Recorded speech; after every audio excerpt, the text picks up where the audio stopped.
Yondan is not about doing more, it's about doing fewer mistakes. This video is going to be my Kendo tips on preparing for your yondan exam and breaking down some of the guidelines and expectations for somebody taking yondan. First of all, I want to thank Kendo JJ for this comment, which motivated me to make this video for you guys. I want to make this video not only accessible for the people expecting to take yondan, but also for all ranks, because I feel that a lot of the things that are required to pass yondan should have been starting to be built from early on. I know some countries might have a little bit different guidelines of different ways of doing their test, but I always found very useful that in the All United States Kendo Federation website, you can find the questions that are done for the written exam and also some guidelines of what's needed for each rank. I always recommend that as a way to start kind of guiding you towards the right direction.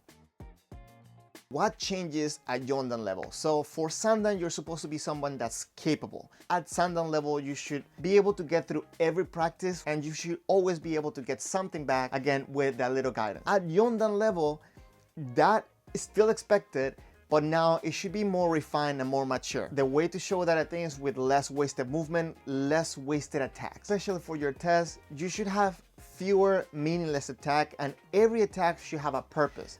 You don't just attack from zero. There should be some type of initiation and then execution with commitment to your attack. Let's talk about daitotsu and distance. For your striking, you should be able to strike with the proper part of the shinai, especially when the opponent comes in close.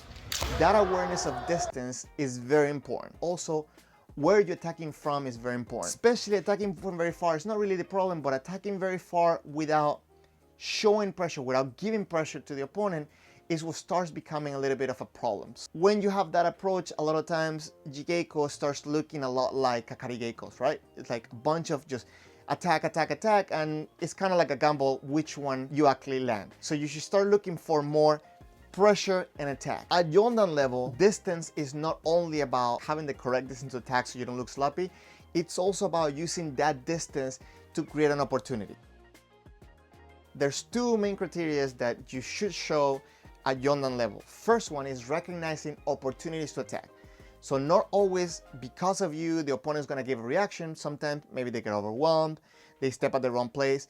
If those opportunities are there, you should be able, you should be ready. Your command should be ready. Your body should be ready to come in and take advantage of that opportunity. But also you should start showing that you can also create opportunities. And we do that with distance. As you approach your opponent, you start building on that tension and you start creating the opportunities by controlling the center, being able to close the distance and making them nervous. All of these things in combination help you create that opportunity, and you should be able to show that in your test. You want to show that initiative and you want to show that pressure and not just show that you're just waiting for a technique. Another important point, of course, is to show your stability, and in order to have a good attack, whether it's far or short, is to make that attack come from your lower body. So your feet, your hips, initiate the motion and initiate the attack into the strike. Avoid just being reactive and just throwing your arms forward before anything moves, because that makes you lose balance, makes you look less skilled. And one of the biggest things that I feel that I've been working on for a while, and I recommend you to work this for yondan level, is that if you miss a technique, your body, everything should look as if you scored. Your sanshin going through and then coming back into kamae all should look like you had an ippon. You want to avoid just kind of, oh, I'm gonna miss or I miss, and then like changing your posture and just like getting all sloppy. Everything should look the same. You should be smooth on going through and then keeping attention towards your opponent. Don't collapse. Don't rush forward into an attack, and maintain and come back to kamae immediately after your opportunity pass, after your moment pass. Now let's talk about seme and your shinai. I talk about that you want to give pressure to the opponent and you use your distance and your shinai and your body, everything you have, you use it to create that pressure. But when it comes to using their shinai, the biggest mistake that people end up doing is that they use the right hand to push the tip or to push the shinai out of the way. And instead of that, you should be using the left hand. When you're trying to take the center, you want to avoid just pushing the shinai out and then you also losing the center. The way it was explained to me, the way I like to think about it, is that instead of pushing to the side, you're kind of cutting into the shinai, making it so the tip of your opponent goes to the side, but yours stays in the center. This is going to help you, especially when you start transitioning into ojiwasa, because when you react, your shinai is already ready to go forward. Your kamae, for lack of better words, should feel alive, where it can adapt to whatever the opponent is doing without you tensing up your upper body.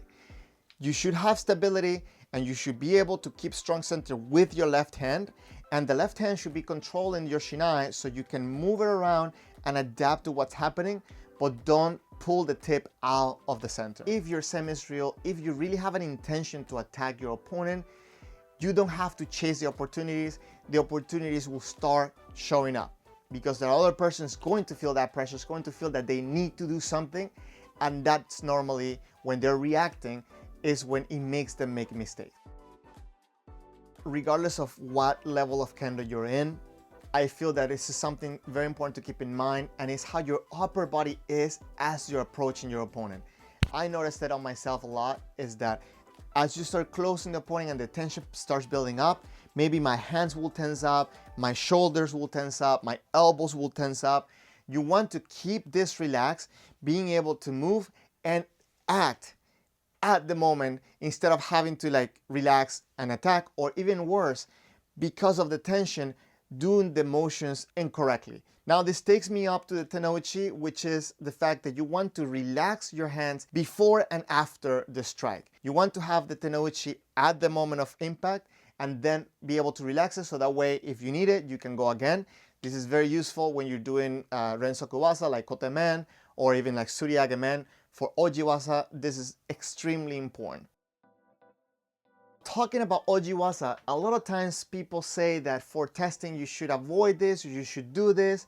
First of all, it's not black and white. You have to show your kendo in your test, and when it comes to techniques, when people say to avoid or to do something or to show something, I feel that it's just because you're trying to show specific concepts or avoid specific problems.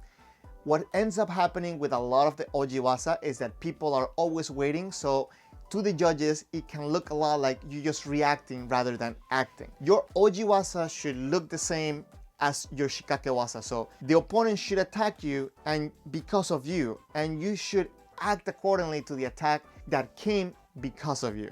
Doing things like kaeshido and you're standing there waiting for the man, maybe protecting the kote, waiting for the man, so then you can do the kaeshido, is different than if you approach the distance, the opponent scare comes in for men and you immediately do your kaeshido. That's a different approach and different way of putting it. The one thing that I'll normally say to stay away from is hikiwasa, because a lot of times hikiwasa ends up being from an opportunity that was there rather than your seme, your pressure. Of course, like as I said, it's not black and white, but overall doing things like kaeshido, suriage, all of these things can be good if it's not something that you're just waiting for it to happen, waiting for you to do it. The main thing that you have to keep in mind is that if someone is going to attack you, you should respond with confidence. This is, I feel like, a big point for yondan, showing your confidence even when you're being challenged by your opponent. So one of the biggest tips that I was getting before my yondan exam was the banamen. This is a good way, I feel like this is a good tool for training, but also it's a great way to show that you're coming in with confidence, and regardless that the opponent is coming in for men, you're going to challenge that man. But again, it's not about waiting for the men to come in, it's about you creating the opportunity by putting pressure forward and then executing your technique. Now, zanshin. Zanshin, it's one of the things that I feel that I get the most comments about and people have like a lot of discrepancy about. Zanshin, it has to show awareness of your opponent. So for example, the exaggerated zanshin where people just go on after an attack and then turn around, that kind of shows lack of attention for the opponent, right? Your zanshin should be natural. You should go through and show that you have power in your body, you have power on your attacks, and it should be the necessary for you to go through and then turn it around and immediately be ready for another technique. A great tool for practicing this is going to be doing, for example, 3 mens in a row without rushing and doing 1 kiai. Zanshin again should be natural. You should be able to go through with power. Sometimes it happens where you end up crashing and then do a tai-atari. Immediately after you do that, come back into kamae, but that tension, don't lose it midway. Keep that tension from one attack into the next. Especially for your test, you have very little time to show your kendo. So taking that moment to kind of relax after you did an attack is going to hurt you more than it's going to help you in your test. Maybe this is something that I feel not often we talk about, but at yondan level specifically and so on, that transition moments, those transition moments are very important. You want to show your purpose in the core for the whole time that you're doing your test, and the transitions are a very important point, especially if you want to start moving up at higher levels. But if you're finding any of this useful or any questions, whatever, please let me know down in the comments below. It really helps me know how you're feeling about these videos and what can I do better, okay? Kiken Tai Chi is going to help you have energy in your strikes without putting extra effort.